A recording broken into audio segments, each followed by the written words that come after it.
I'm Jay. I'm Adrian. And together we are the Two Crazy Cat Ladies. I'm gonna cut you. I think I just peed. Buckle up. We're back in the closet.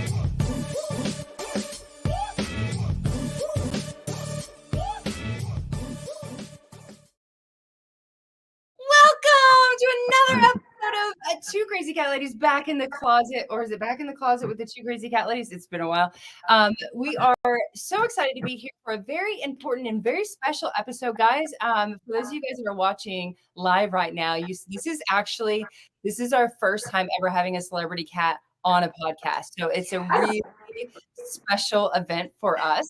Not to mention the two gorgeous human beings who are absolutely amazing that have all of their knowledge about how this beautiful boy is really helping to change the world for a lot of cats. Yeah, so we are joined today by Nick and Kayla and SurferCat Mav, right, to discuss with you guys all the important things about traveling with cats. We wanted to talk about this a few weeks ago, and then we were like, okay, well, you read the internet, you do your research, you got the stuff and things, but we don't travel well with our cats. So we were like, we need the experts. So we reached out to our friends Nick and Kayla, and we were like, would you please come on the episode with us so that everybody can get like expert advice on traveling with cats. So for anyone that doesn't already know your beautiful boy, SurferCat Mav, or either one of you guys, I love that you guys are so front and center at so many cat charities and events and all of that. You guys are really rocking it.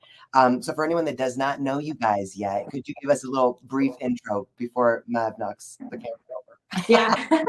I'm Kayla Tabish, SurferCat Mav's mom. He's going to be in and out because, of course, he doesn't sit still for very long. And Nick Heaney, that's cat dad, I guess. I love it. And how long have you guys, tell a little bit of a backstory of Mav. Is this your first traveling cat, if you will? Is this your first cat that surfs? Is this your first? Yeah, what's the story? Yeah, what's your story? Well, we had a cat before Maverick, a rescue tabby named Titan, and she actually went on adventures too, but she didn't learn till late in life. Once we got him, they sort of overlapped for a little while. She died at 15. So we feel like, of course, you want to have them longer, but I felt blessed that we did get to have as long with her as we did. But we taught her like around 14, 13 and a half to walk on a leash. She would go on a kayak and camping. So he's not necessarily our only, but he was definitely the first. And he kind of paved the way for teaching her and also teaching us. You know, a lot of it has really been trial and error. And we just kind of like figured out what works for him. And then that's what we share with his online community. And he's going to show you his bottom. Oh nothing, no internet meeting would be the same without a cat butt, right? It's, No. I mean, we preface every meeting that we have with, just so you know, you might see a cat butthole in your face at some point. I'm only happening. the people that are listening to the podcast don't get this. It's so sweet. Good boy. Good boy. Sit. He's like, no. Okay, so when we think about traveling with cats, we were talking earlier, and I was like to Jay, I was like, anytime I think about traveling with cats, I'm like, what a nightmare, right? Well, a lot of people do. That's their initial reaction, especially when they see us out. They're like, is it even worth it? But with acclimation and training, it's pretty much like flawless for us. And I'm not meaning to brag like it's super easy because of his personality. I think we just put the time in.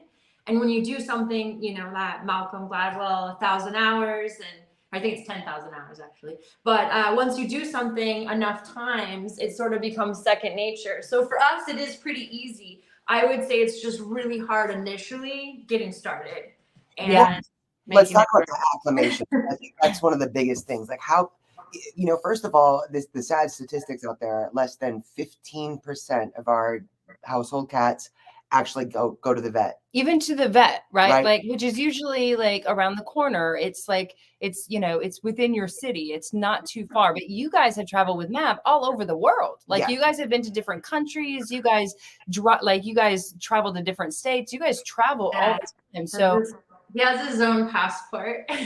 Oh my goodness. God. And it's not a novelty. This is government issued from the European Union. All of the countries that are under that jurisdiction recognize it. Are you That serious? is so cool. Like, even if we don't ever take our cats to Europe, I want to get them a passport now. Yeah, I mean, it's very legit too. Like, it's got his photo. I'm sorry, I've got to find the camera there to show you. Oh And my. it gives you like all of his details and make sure that he's up to date on his shots and his rabies. And then when you just come to, like, we did this in Italy and Switzerland, you get there to do the customs check, you just show this and he's good to go. Oh my, that is nuts. so cool. Okay, so that's definitely a 2.0 travel tip right there. The passport. Yeah. Who knew? I had no idea. Yeah. But let's get back to the training part, because I think that's always the hardest part for cat parents is training their cats to do anything or not to do anything, right? It's just like you take cats in and then all of a sudden the cats own you, you don't own them, and they do what they want. And you know, and then like, yeah, and then when true. It comes to something that they don't want to do, like traveling, you have to go into some kind of training thing, and then we're all just dumbfounded. So where do you start? Yeah. So I think with a cat, you can tell visibly if they're not enjoying something. With a dog, you see the owners that kind of like pull them places, and maybe they're a little bit apprehensive, but for the most part, they just kind of go along with it. With cats, if they don't like something, they turn into liquid, and they're like flailing all over the place. So we basically just say, start with your foundation, start really, really small. We encourage people to do their harness training inside the house for about 3 to 4 hours each day. Let them eat their food, play with their feather toys, really get used to wearing it. We're firm believers in a minimal harness because cats don't like to feel constricted. And then from there, I always say, go into your backyard, go to a place that has like really low stimuli, maybe a park where you know that there's no dogs or loud garbage trucks moving around. You don't want any noises that are going to scare them right off. And then just sort of keep putting the time in and keep working on it. Once you get to a point where your cat's comfortable being outside in a public setting and walking on a leash, then I think the best place to prep for the airport is the shopping malls, like outdoor shopping malls. It kind of gives you that sense of people, hustle and bustle. It also makes you feel a little bit confined because once you leave your car, once you get halfway into the mall, you still have to be able to get halfway out. And that I always tell our students is your best preparation is sort of mimicking something that feels like the airport. We've had some students that actually just go to the airport, don't have a flight. They'll just go to like baggage claim and walk their cat around and see how it's feeling. It sounds crazy when you hear it. It wouldn't sound crazy if I was a dog owner telling other dog owners this. So we are trying to get over that sort of stigma or hurdle of people thinking, okay, this lady is crazy. Leave your cat at home. But I think if you give your cat that foundation, it helps them to kind of find their feet through it. And not every personality is made for it. We do acknowledge that, but I do believe that with enough training, you can get to a point where even like the most shy cat could enjoy being in the backyard and chasing butterflies and getting some fresh air. Oh, yeah, I think that's invaluable too. I mean, I know we're gonna. I already see comments coming in about the harness. We will discuss the harness very soon and show it to you and explain everything about that. I think though that it's one thing to talk about getting to the airport. For those of us that are still stuck at the house, how do you recommend? What are some tips that you guys have for getting your cat used to just the car ride? Once you have them used to the harness and they're okay and comfortable with that, and then you take them outside and they're. I feel like cats take to the outdoors a lot faster for the most part than they do the car, right? So then you got to get them in the car. So what are some tips that you have for like getting them to the mall or getting them to the airport or taking them, we have a lot of people reach out to us on a regular basis that they're literally moving across the country. Yeah. And they have these cats that they've never trained and they're like, what do I do? Yeah. Because you don't want it to be a painful experience. Right.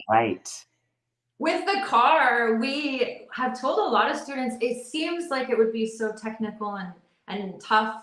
It was as simple as just kind of putting on the music in the car, parked in the driveway or parked in your garage, and then just take your cat out with treats or food and just constantly be doing it. And, you know, if you're on your social media or you've got like some business to do, bring your laptop and just kind of hang out and normalize it. After you do 5-6 days of that, then you can just do short trips around the block. You don't want it to be traumatic. You want it to be sort of gradual, so that it kind of sneaks up on them, that they're like, oh, this is normal. This is that thing that we do where we get to have a treat and hang out. And I feel like as long as they're not in a carrier, this is important. They do not freak out, because it's weird. We with our old cat Titin was a little rescue. As soon as I would go for the bag, and she would just freak out. So it's really, cats don't like to be like enclosed. So you guys don't recommend putting them in. Mav doesn't travel in a carrier in the car at all. He does. He travels in his SurferCat bag, but it's open, so the lid's actually down, and he feels free. He also has a seatbelt. You can get those on like Amazon for $10. We use the dog one. It clips into either the headrest, or there's some that actually physically clip into the buckle where your lap belt would be. And then that clips into his harness, so that he has some form of safety if we were to get in an accident, which actually has happened to us about 1.5 years ago. But that's another, I digress. No, but that's actually a really serious point, because I think a lot of people, and we've actually dealt with this with our babies. You're absolutely right about normalizing that car situation. Mm-hmm. And with our Zorro, who definitely has a personality of wanting adventure, he's got that same kind of personality. He still freaks out when it's time to go to the vet, because we put him in a carrier. Yeah. We're not just sitting in the car and letting him kind of talk to the birdie friends out the window. But sometimes, like back a couple years ago, we used to go drive up to the lake in our community, and we would go live on Facebook. It was during like COVID. So it was like during the pandemic, where we were just like, let's just, everybody was stuck at home. So we didn't put him, because we're literally just going like a few feet up the road. We didn't put him in a carrier, and he loves the car. Like he loves and we were like, okay, so, but what if we got in an accident? So this makes a lot of sense as to, do you guys have your own personal like carrier? Like, is that yours? Is that your brand? This is our brand, but I mean, you could use any carrier, I think, in an open fashion, as long as they're going to stay sort of within a 2-foot. I would say the seatbelt probably extends maybe only 1.5 feet. The seatbelt gives you about but it lets them go to the window. It lets them sort of, if they're in the passenger, some people are against the passenger seat because the airbags could deploy, and that could actually be fatal for them. So a lot of times people recommend the back seat. We're not as strict about that if he's like in the bag on my lap, as long as he's buckled in. The buckled in part is non-negotiable. The rest is kind of, we go with what is going to work to make it a pleasurable experience for him, but also be as close to safety as we can. And then when we stop, like, we just unclip it right away, so then Mav can run around the car, because they love to do that and go to the window. You only have to watch it though, because he will press the button to drop the window. Yes. And you have to watch that, because that can catch I don't think he knows he's doing it, but yeah, we always have to put the child locks on. And we let him roam free when we're not driving down the road. I had to say back about 18 years ago, she's opening a drawer right now. Sorry, excuse us. I did not know. The Dinky Poos. Yeah. She is hard at work. I really didn't know any better. I think so much of our journey as the Two Kids of Cat Ladies is really just once we know better, we do better. And 15 years ago, I drove cross country with 4 cats, and I knew immediately they hated being in carriers. Right. So they never really had, because we were part of that 15% that never took their cats to the vet. They never unless they needed something, right? Yeah. I let them roam free. I had a little Mazda at the time, and I let them roam free in the car, put the seats down, had their litter box and their food and everything in the back, and drove 2,000 miles with those babies. But to your point, Nick, they will find that window button, and they will you remember. Oh my gosh. It's like, it's scary. You have to like be unaware. Is the child lock on? Is it not? Like, and then they just go right up to the window and stand on it, and it goes down, and you have to be ready. It's scary. Yeah. Well, I think this is a really powerful light bulb moment, though. I think for a lot of us that feel like we have to put them in the carrier, that's the safest, even though I've read studies that say unless the carrier is properly secured, it's just as dangerous. The only thing is, obviously, in a wreck, they're not going to escape the car, right? Yes. But recognizing that there are, and I've seen that there are carriers that have the seatbelt apparatus stuff built in, and not all of our carriers have that. So this is really an awesome thing, I think, for all of us to recognize, is that cats do like that feeling of freedom, and that is something possible with the right harness, the right seatbelt clip, all of that. It gives me a whole new, like, literally right now, like I can't wait to see we've got more cat tips, dental. right? Like it gives me a whole new like vision and of how to properly travel with your cat, like how to get your cat into the car and be comfortable. Because like I said, you know, Zorro and probably and Madison for sure as well. One day, like she would scream in the car, and one of our vets was like 45 minutes away. And I had to take her in. I had to take her in for something. And I was, when she was just a kitten, and I was driving home, and I drove the back streets because I just, you know, I just wanted to drive slowly. And so I drove the back streets. So it took like an hour and a half, and it was like 5 o'clock traffic. So it was ridiculous. And she was just like crying so loud that I was like, screw it. Like, just get out. Like, just it's fine. It's fine. And if you're weighing that kind of stress and like a once a year, twice a year risk of an accident, I almost do think, and this is probably very controversial, but the cat's better off to be loose as long as they can't get underneath you and you're maybe not by yourself if it's not a danger to you, the human. Right. But at the same time, I mean, there's like that overstress level that really comes out when they're in that bag and they feel like their world's closing in. So it's kind of like weighing what your best options are. Right. Yeah. Because stress can also be very detrimental to our cats as well. And that's really why, you know, those vet visits are so important. I feel like so many people reach out to us and say, my cat would not live to get to the vet's office. It's so stressful for them. Yeah. So just to recap for anyone that's just now joining us, I think what you guys have said about that acclimation time, really normalizing time in the car, just getting in the car with them, securing them in the harness, car. right?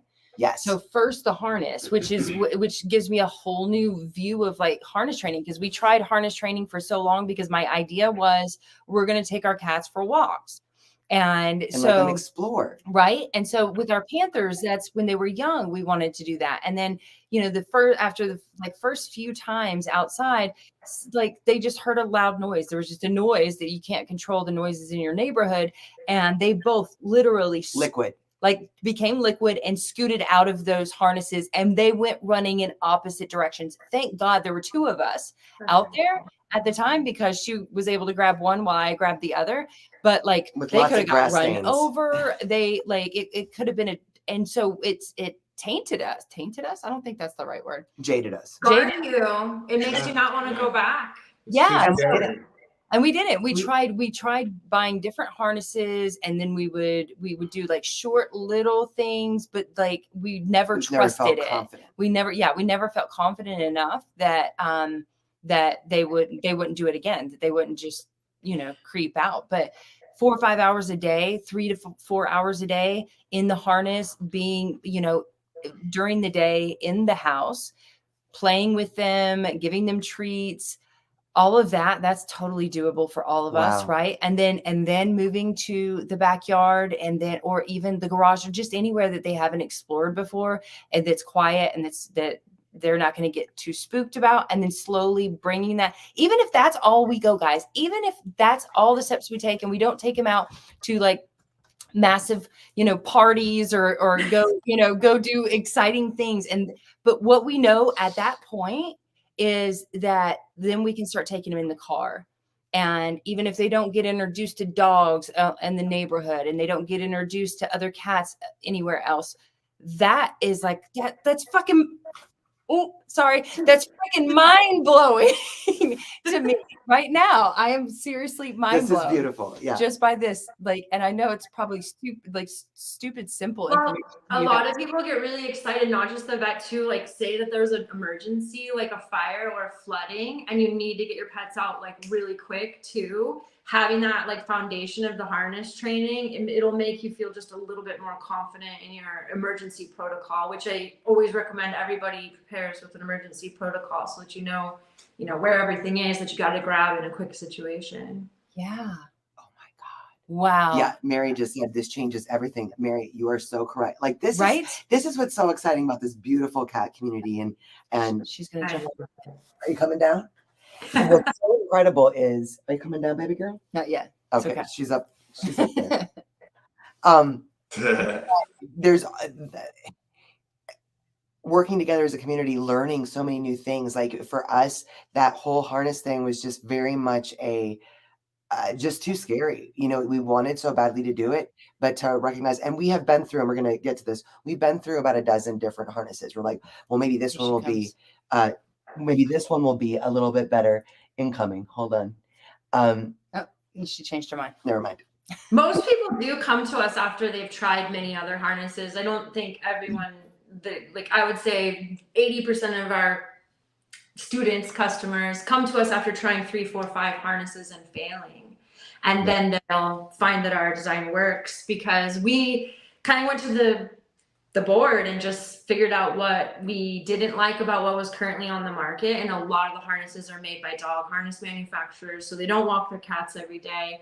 And then of the ones that did fit a little bit better, it's also that risk of them being able to back out of it. Yeah. So have you guys ever had the experience of them backing out of it, or and so is that like part of the reason why we have to create our own?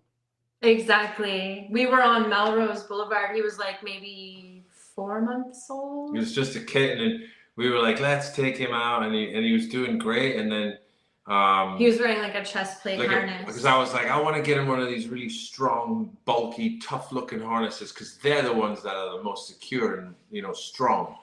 And just went like this, out on Melrose, and went across the road, and Kayla and cars were whizzing by, and people. We were like, what? He didn't realize he was off leash, so as soon as I went up to him, he let me pick him up, and I just like composed myself, ran back to the car, got to the car, and just broke down. And in that moment, I was like, oh my gosh, I didn't realize what he meant to me. Yeah. And my she's like a big part of our company. She taught fashion design for like 30 years. So we just kind of got with her and we just kept making up all sorts of different designs until we could come up with something that we were happy with. Because in the moment, I was like, it needs to be strong and big. And then I ended up, going back to the drawing board of what would be the opposite of that?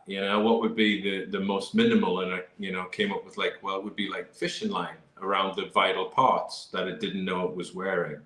And we started with that basis, and we went so that the cats don't really know they have it on. And Maverick learned to walk, with the harness as we developed them, and we were all trial and error. And then Titin was 15, and she literally learned to walk with the harness in about 4 to 5 days. She just watched Maverick, and it was like monkey see, monkey do. She just did it. And she was 15 years old. It was crazy. That's cool. Yeah. This really does. I kind of feel I had all these questions about focusing on carriers. Yeah, let's ask about this really is just a I know for us, right? But this often what happens whenever we bring like an expert on, when we're like, we don't know enough to talk about something, we need to bring somebody on that can like explain it to our community and us. Then we end up with all of this like awesome information. Now I'm super excited. I'm just super excited for our cats. Okay, so let's ask like just a few general questions. So if you're traveling in the car and you guys are going on a long trip, or you're traveling in an airplane and going on a long trip, what do you do about food and bathroom situation? Because we get the question all the time. So I'm going to be shamelessly plugging our bag, but it does have a litter box in the lower zip compartment. So if we're on an airplane, you just like unzip it. If we're at a cafe, Other people, they'll put like What? a small travel litter box in their car. I recommend that as well. There's a lot of other alternatives if you didn't want to like particularly invest in this one, but for us, this came out of necessity. Most of our products, like we just created because they didn't exist and we were so frustrated. I remember when I first got Maverick, I wanted to take him everywhere, and we were editing a project in the studio, and I was coming in with like a litter box underneath my arm, and I was like, this is kind of gross, you know? So I Google litter box in a carrier, and it didn't exist, and it still doesn't, except for ours. So I was like, okay, this is definitely something I need to at least make for myself. So my mom helped us sort of put together. The early model was not very cute, but it was functional. And so we would use that on a daily basis with him, and then eventually tried to glam it up a bit so it kind of had like that handbag feel.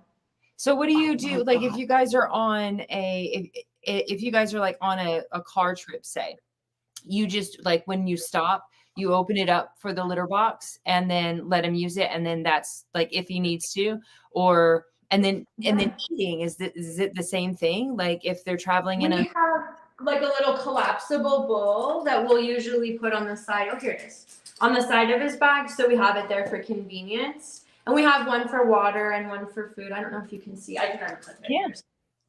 These are quite popular in like the dog community. You can get them anywhere. Of course, we have our own, but I mean, anyone will do. And then sometimes if you go to like the different expos and whatever, they'll give them to you as a promo gift. We have several of those. We do like level 2 for the food, and then for the water all the way down. I'm sorry, there's the camera. That is so cool. He thinks he's getting something. He thinks he's getting something. Hi, It's a Maggie. good time for him. Oh, that's another thing actually that reminds me. When you're out and about, you want to do a high value meal or a high value treat. So you probably wouldn't want to give them whatever if it's boring, their everyday food. You'd want to jazz it up a little bit so that they are excited when they're out and they get to have that treat. That's why he came running, because he's like, oh, okay, this is better than my normal dinner. What am I getting? yeah. So that's a big question, because I know a lot of people, and I've actually seen on different, traveling blogs and such, that they withhold food and water during the trip. And I saw your IG post video just about that, as far as you don't, and that you try to keep the routine as normal as possible. Talk a little bit about why that is, and why you believe that that's the better way to go. I sometimes get a lot of controversial flack from it, but I am very, very strong on no drugs for them and no restricting of food or water. And my actual thoughts on it are, if someone slipped you something and you were going on a huge trip across Europe and it was all new people and you were all these different sounds and you're afraid you're going to miss your train, and then all of a sudden you've been doused with something and you don't even know it, so you're going to be like, am I sick? Have I been poisoned? What's going on? And then you're going to be even more frantic. So I just kind of try to put myself in their place. I mean, I'm absolutely, if you need to take drugs for like a surgery or a recovery, I'm not against it in that sense, but I'm against it for the humans sort of convenience at the cost of the cat's comfort. So I feel like if you just build a foundation and you get them used to it, that's going to be far better, sort of training into it and letting them find their feet with travel, and don't just go from like day one harness training in the house to like Home Depot with loud lumber noise or the airport. You'd want to gradually build up to it. And then with the withdrawing the food and the water, again, I feel like that's for the human's comfort. They're scared that they're gonna cry the whole time because they have to go to the bathroom, or that they're gonna do a number 2 in the carrier and it's gonna stink and waft and all of your neighbors are gonna be mad and you're gonna be getting dirty looks. And this is everybody's like fear. And so that's why I think that having this bag really does give people a little bit of that extra comfort. Does it have to be this? No, you can pack like a baggie with litter, and you could offer and have a small like plastic pan that you offer, but just giving them that outlet, because I think it's inhumane to expect them to hold it or to withdraw the food and the water and expect that that's gonna solve the problem of whether they're gonna go or not. Yeah. So you're Wow. telling me that I shouldn't, without her consent, drug Adrienne to get her to Ireland? Definitely try Is she it. afraid of planes? Are you afraid of planes? She's am. so afraid. She's worse than a cat. I'd bring my cats before I bring Adrian on a plane. That's true. That's a whole different podcast, folks. It is. Yeah. I can't wait for that one. That's gonna be a fun But one. I've got to get over there to meet the wee haggis. Yes, that's gonna be good. That'll be fun. You know, it's funny. If the cats are funny too, because you won't believe this, but they actually like to step it up incrementally. So, like, if you teach the cat to put on the harness and it gets a treat in the house, the next day it'll be like, I want that treat, and it'll go towards where the harness is, and it'll put two and two together. And once the cat, they're kind of like little adrenaline junkies, and once they learn like to go in the car and they're not frightened of the car, then they want the next thing, which might be to play in the backyard. And they continually, we've noticed with Mav and with Titan when she was alive, that they like to incrementally try and push themselves a little bit each time. I don't know why.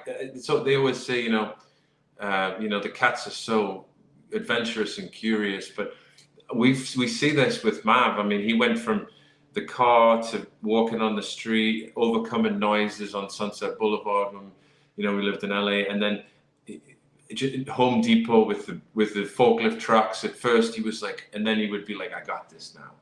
And you'd see the cat. Gives them like self-efficacy, fulfillment, it's really and crazy. conquering a fear. So don't be nervous, people, when the first time they're petrified to maybe go in the backyard or to go somewhere. But I always recommend, and Kayla speaks about it, that the cat should just feel like the harness is like a second skin before they go out. And if it can associate the harness with treats, that's a really big step. That'll get them to the car, and then maybe from the car to the backyard and stuff. So I love that. We were talking with Julie Possum, who has cat.school for those who on are you stuck, baby girl? No, she just doesn't want to let go. On YouTube. Hi, baby. Do you want to come say hi, baby girl? You're my baby girl. Yeah.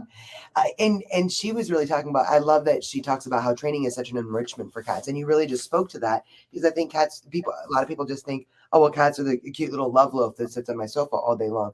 These are little predatory animals that are made for, adventure. They're the cliche of curiosity killed the cat. Hi, baby girl. Sure. They are always wanting to kind of explore. And to your point as well about something new, pushing the envelope, we know even just with toys and in the very traditional sense, switching up their toys, creating novelty for them is so important. It's mentally enriching. It's emotionally stimulating for them. That's such a great point, because really taking that into this context of what I think, to so many of us, traveling with cats being a nightmare. It's just like, because we've done it once, because we had to go to the vet or whatever it was. And we don't understand the significance of incremental acclimation and how it can be so rewarding for our cats, and how then it can make simple vet visits exciting for them, and taking that even a step further to having them a part of going down to the lake and checking out the little ducky ponds. And that's incredible. I remember Mavi was just a kitten, and we hadn't taken him out too many times, but I remember the first time we took a picnic somewhere, and it was a big field. And I remember the first time he was running on the retractable leash, and he saw a tree, and he'd never seen one. And I remember his first time he jumped on it, and he was like, what is this? And then he tried to climb a few feet, and then he went back down. And I remember that as his first time. And then after that, they love to run and climb up the trees on the leash. It's quite fun. When he's happy, I'm happy. So when I see him getting all giddy about little things outside, I can't help but be glowing, happy that he's enjoying himself. Yeah, same. It's like that with all of us, right? As cat parents, we just when our babies are happy, we're happy, right? Yeah. When we're not. So you guys are I love this so much, because it's I think it's going to be actually life changing for us. And of course, you know, our community too, because we're going to take you guys on this journey. Because now I feel confident after talking to you guys tonight, and we've talked like off camera a ton of times, but we haven't talked about this specific subject in this way. And now I'm so excited because we're going to try it again, and we're going to do it the right way this, so that we don't have to be anxiety ridden and scared of our cats running away or getting hit by a car. Let's go back to harness for a minute. Because I do feel like, let's do this. Because I remember so clearly, especially with our Zorro and Friday, our little mini Panthers. That was Friday. That was Friday that just kind of came and said hi. That they, you know, it did take a couple of days to get them used to the harnesses, and they were the big breastplate harnesses with the Velcro on the back and the little all that. Yeah. And it took them a couple of days to get used to it, and then we would adventure out into the backyard and watching them. You know, there's a bug or there's a this, or smelling the air, eating the grass, whatever it was. Exactly like you just said, Kayla, it was just such it's like a whole new sense of wonder, right? To see our cats enjoying something like that. So for it to be shut down in that moment of a loud noise and total freak out panic for all involved. Oh, Zorro, especially, like, he cried at the door for years, right? Like, I mean, he still sometimes is like, he wants to go outside, and I'm like, I want you to. And like, we're still looking for somebody to help us finish building this catio so that they can have this catio, right? So because we want them to be able to go outside, but it's so nerve-wracking to us that we're like, I don't think it's going to be a happy experience, except for Zorro, right? Like, even though we didn't let him go necessarily back out, we would let him go out and we'd take him out in the stroller. Catio thing, we had a tiny catio that he'd get to go out in, or that all of them would get to go out in, and they really love it to be able to be out there, but they don't really get to explore in those ways. If you're in a stroller, you don't get to explore. If you're in a tiny little catio chicken coop, really, right? You don't get to explore anything. And he's always wanted to explore. And it's funny that you guys say, Nick, you said that they got trained so quickly with the harness. And it was like, okay, now I want the harness. We still used, every time we took him in the car to drive up to the lake, which was like every day, 5 days a week for a while, we'd still put on his little harness. He didn't have a leash or anything like that, but it was basically his, like, if he was wearing this, then he was going in the car. So we were trying to, like, attribute it to something. Yeah. And that's foundation training right there. Right. And associate X with Y. Yes, and it had a little bell on it, and we had it in this drawer in our bar area. And anytime I opened that drawer, even if I was trying to just move around it and I accidentally touched the harness, he would come running like, "Oh, we're going for a ride. We're going for a ride." Yeah, if I pick it up right now and jingle it, he would come running because I'm like, it's dark, honey. We're not going outside. Right. Okay. So I want to talk about this, and I apologize to everyone listening on the podcast that you're not going to be able to see this, but we have. But link is in the description, so you guys can go check it all out. We have here the SurferCat luxury designed in California by people who walk their cats every day. Escape-proof cat harness. Look at this packaging, you guys. That is so pretty. Like, look, it's so gorgeous, and I'm so extra excited about this. I think. We haven't opened this. We've had it for a hot minute. We haven't opened it because in the past, and I just want to repeat this for everybody that still has that kind of angsty feel about traveling, it feels like it's going to be something stressful, right? It feels like it's going to be stressful. So I want to explore. Jay's like, open it now. I'm like, open it. I want to explore everything about this harness. Nick, you were talking about the design. Look at that. I'm just going to So it features a floating back strap.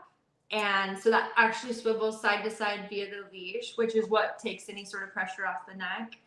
And then the ability of it being super minimal is also what makes your cat have a little bit more confidence. They don't want to feel constricted. Same with the bag. The freer they can feel, the easier it is. So it's 1 ounce, less than an ounce. It's just an ounce. And what you were saying, Adrian, before is the ones with the cats, we found out by trial and error, they don't really like anything on their heart and on their vitals. So if a lot of people put a harness on the cat and it just lies down on its side and it's like, screw you, I don't want to walk.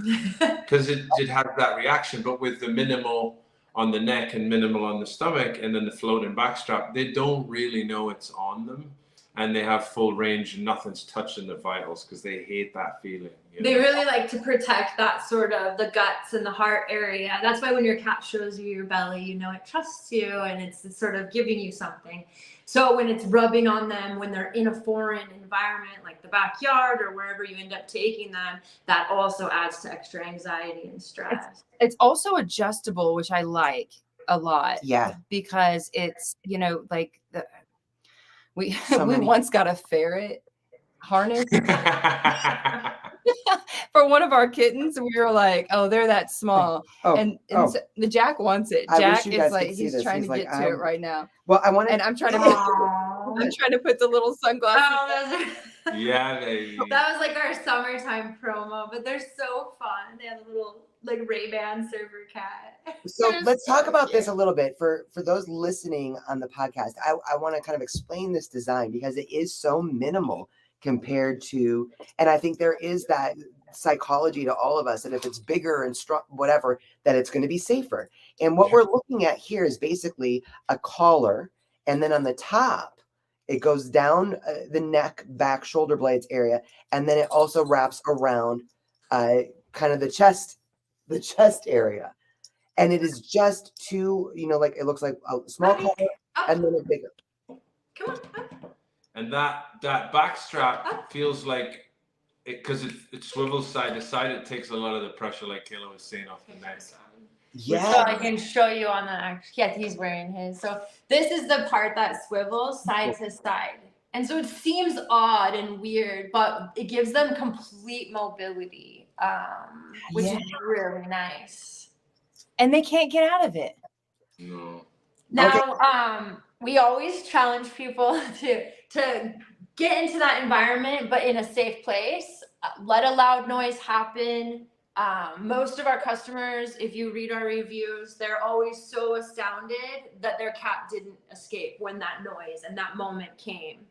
A lot of people will say on the internet that there's no truly escape-proof harness. And I mean, it's probably 99.99%. There's probably that cat that can. But when worn nice and snug, give it a try. You will find with yours, and I will stand corrected if you have any escapes, but give it a try and let me know when you have those moments when they become liquid, how it bodes for you. Okay, let's talk about this leash for a second. What is this this feather extraordinary? Right. So you see that's what we invented to teach them to walk in a straight line, because when you first get the cat out and they're comfortable in their harness, they don't necessarily understand how to walk in a line. And I came up with the lure idea where if you dangled it and then hit retract, it would run away from the cat and the cat follows it. So they learn how to walk in a straight line. You just don't want to let the cat get a hold of that in the house. Yes. You want to hide says that. right there that you have to hide it when you're not on a walk because they will tear it apart. But you just basically lower the leash, give it a wiggle on the ground, and then you allow it to suck back up, and they'll sort of move in the direction that you want them to. And it's repetition training as well. So over time, you just will jingle the leash. They hear the bell, and they'll sort of come in that direction. Cats are so different from dogs. I mean, they just don't do well with any sort of negative reinforcement. I don't think we would even consider that even in any realm. Yeah. But they love the repetition. So the more they do something, then it becomes familiar. And I think that's how we've done almost all of our training. Yeah. Wow. This is incredible. I absolutely think, we've known you guys for a hot minute. We just fell. We've had some good traveling. We've absolutely fallen in love with you guys. And really, you know, it's kind of a mesmerizing thing. I remember when you guys were here for Super Zoo and you brought Mav through the casino, and so many people just around the casino were like, what is oh my God, mesmerized. Yeah. Chilling in the casino. And he was so happy. And he was so, you know, like, I mean, you know, he loves it. Yeah. We always look for the body language. So I think that's important too when you take them out. Guarded is medium, like halfway, which is fine. That just means that they're guarded. But if it's underneath or fully tucked, you need to come down a step, go back into the house, make it a little, you just kind of listen to that body language. If it's flagging high, you can probably move on further steps than you thought just based on their personality. Reading your That's cat. incredible. So let's talk a little bit. You guys talk about your students and where can people find you if they want to really reach out and kind of have a consult with you or something like that? How can they do that? You can check out SurferCat.com. That's where we have all of his products. SurferCat Mav on Instagram and all the forums from TikTok to Facebook. I'm the most active on Instagram, so I always lead with that. We don't do any consults, so I give away all of my information for free. All of our videos are free. I don't ever want to do like a course training where you have to pay, because I really want to like help this movement. The only way, if you do want to support us or your cat and their training, you can purchase from us. Not to say that you can't harness train with a different harness. Absolutely, you totally can. If you want to go with ours, we're just sharing what's worked for us and kind of like all the hurdles that we had to get over in order to make this an everyday lifestyle. The bag makes it so that we can go to cafes, and we do full days where we'll be on a kayak for 4 hours, and then we go to a 2-hour dinner, and then we're walking around the mall area, and I don't have to think, oh, he needs the bathroom. If he does, it's there. We're good to go. So that's how you can find us, and that's where we are. I have to say, I think that over the past 8 years that we've been the Two Crazy Cat Ladies, it's been amazing to watch the community grow and the innovation within it. And you, at the top of this podcast, said what I think is just so powerful, and that's that you found something. You needed a resource for your cat. You needed something, and it didn't exist. So you created it. Yep. And that I have so much mad respect for you. I admire what you guys are doing. I'm so grateful to get to know you guys.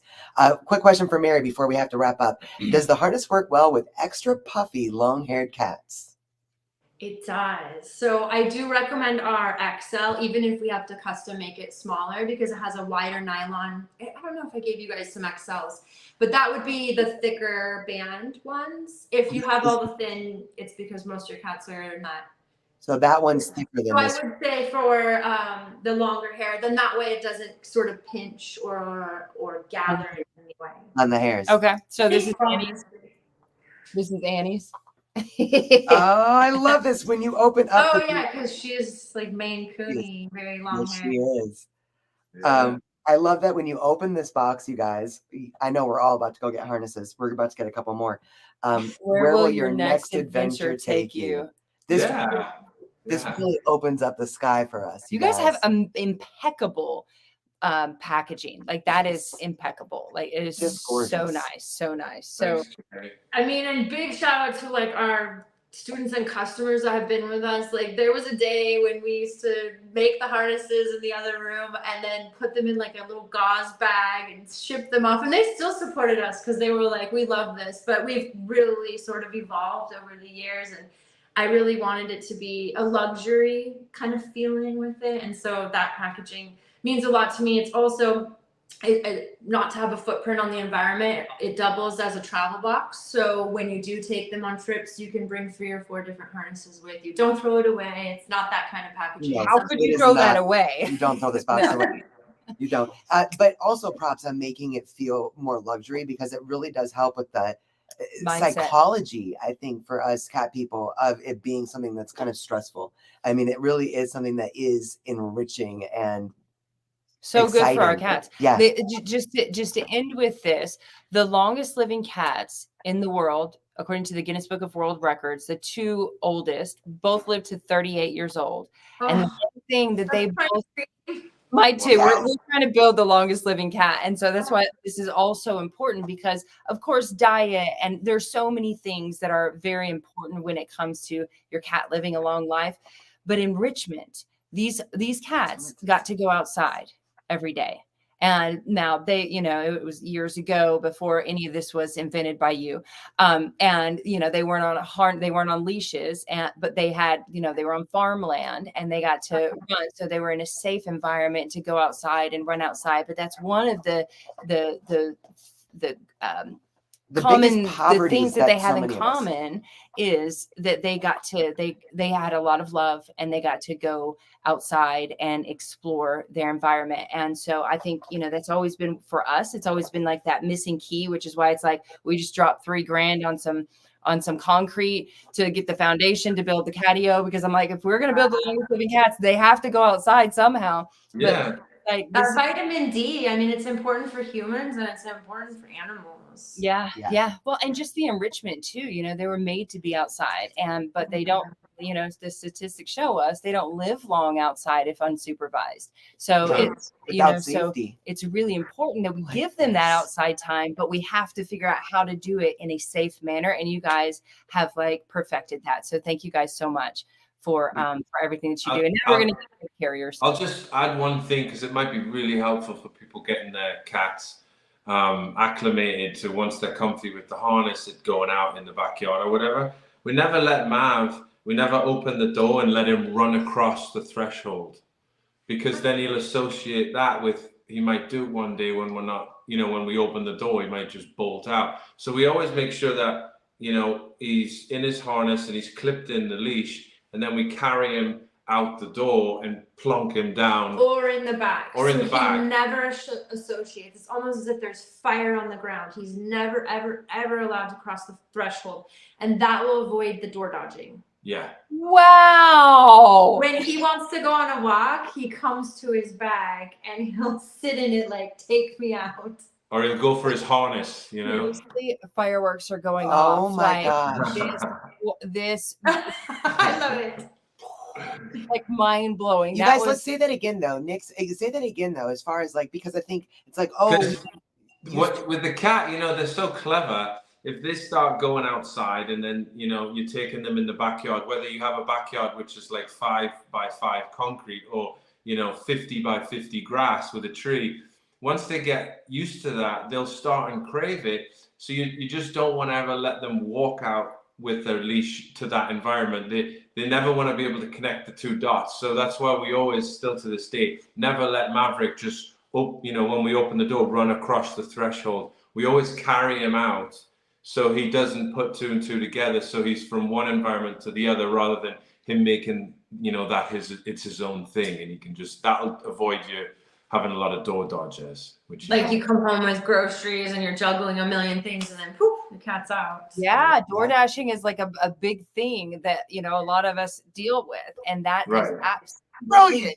brilliant. Okay, so this is the first of a couple interviews that we're gonna have to do with you guys, because we are literally. Hey, we're always here to help, because, you know, we stumbled upon all this stuff by trial and error, and I think, you know, sometimes it's crazy. I look at Kayla and I'm like, I didn't know anything about, you know, this stuff, and we just stumbled upon it. Everything from, like, you know, the life jacket, with my background, you know, with wakeboarding, with us making it out of neoprene, you couldn't even think about having a life jacket made out of neoprene. And, you know, there's just so many weird things like that we just stumbled upon, like the litter box in the bag, and then figuring out that the cats do not want to be zipped inside. You know, that was mind blowing for us, because they're problem solvers, and whenever they're in a situation where they don't think they can get out of, they're just constantly obsessed with figuring out how to get out. You know. Yeah. So this is an amazing way that we can really. It's not only going to be really enriching. I'm so excited right now. I just feel I'm so surprised. Like I was waiting for like the professional tips and tricks, and absolutely, but I just feel like you guys just put it all into a whole different perspective, which is and it's simple, and it's something that all of us can do, right? So I mean, it's going to be so enriching for our cats, and it's going to be such a huge comfort. Like you said, Kayla, in the beginning, like having an emergency plan if there is a fire, if there is a flood, that is a horrifying thought, and it's something that I don't have a resolution to in my mind. You know, these are the kinds of things that we can do, incrementally acclimating our cats so that they know that when it's time to go, we jiggle the little bell, or they see the little feather, and into their carriers they go, and it's off to the races. I mean, I just feel like this is just game changing psychologically for us humans. Yeah. And I think it's going to be so enriching for our babies. Yep. So we got to get the word out there, guys. Yes. Link is in the description to check out SurferCat and all the products. Again, you can find SurferCat on Instagram, Facebook, TikTok, all the informational videos out there for free. So your Instagram is fire. Is absolute fire. We love it. Thank you guys for everything you do. We are already looking forward to next time. Yes. So thank you so much for having us on. I love you guys. He wanted to eat my jacket. Oh my goodness. Mavi, we love you. Okay, we will see all of you guys very soon. See you guys soon. Bye. Bye, guys. Bye.